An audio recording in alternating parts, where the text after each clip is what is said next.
ძველი თბილისის ამ ისტორიულ მოედანზე საუკუნის ტრადიცია გაცოცხლდა. აქ იყრიდნენ თავს ვაჭრები მე-18 საუკუნეში. იცვლებოდა ქართული პროდუქტი, ღვინო და კულტურა. სწორედ ის, რისი შემსწრეც ახლა გორგასლის მოედანი და მისი სტუმრები არიან. ეს ქართული ღვინისა და კუთხეების ფესტივალია, რომელმაც ადგილობრივ თუ უცხოელ სტუმრებს 2 დღის განმავლობაში უმასპინძლა.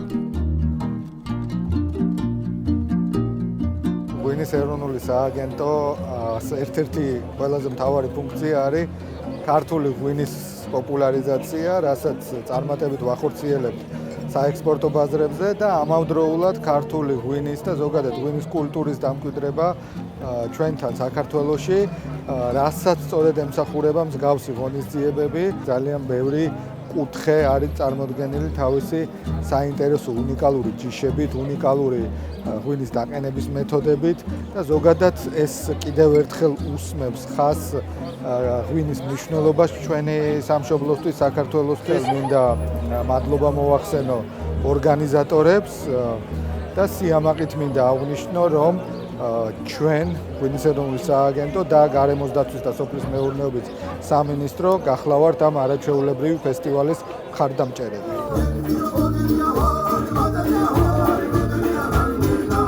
ფესტივალი წისქვილი ჯგუფისა და მეიდან ჯგუფის ორგანიზებით მესამედ გაიმართა. თავდაპირველად ის საქართველოს კუთხეების კულტურულ მემკვიდრეობასა და გასტრონომიაზე იყო ორიენტირებული. წელს კი ერთ-ერთ მთავარ როლს ქართული ღვინო ასრულებდა, რომელიც მუდამ განსაკუთრებულ ინტერესს იწვევს. ფესტივალის წლევანდელი მიზანი სწორედ სხვადასხვა კუთხის ღვინის პოპულარობის ხელშეწყობა იყო.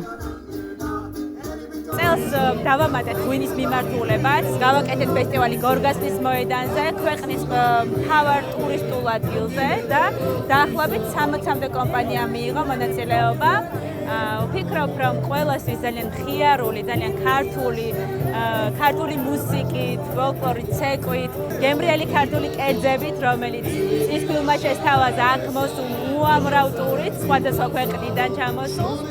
და ვფიქრობ, რომ გემშვიდობებით მომავალ წლამდე. როგორც ხედავთ, ახლა ჩვენ ვიმყოფებით ახლა გორგასლის მოედანზე, მთავარ ტურისტულ ცენტრში თბილისში, სადაც აუცილებლად ყველა ტურისტი ხვდება და ძალიან მნიშვნელოვანია ის, რომ მათ აი ამ სივრცეში შეუძლიათ ყველა ქართული პროდუქტის დაგემოვნება.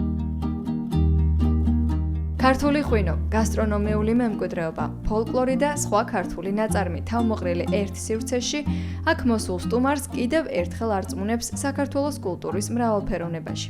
ასეთია ქართული მასპინძლობის გემო წისქვილი ჯგუფისგან.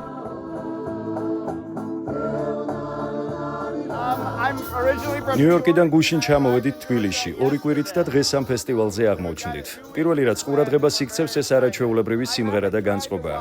შემდეგ კი ღვინო. ბევრი სხვადასხვა ღვინოა და ვეცდები ყველა გავსინჯო.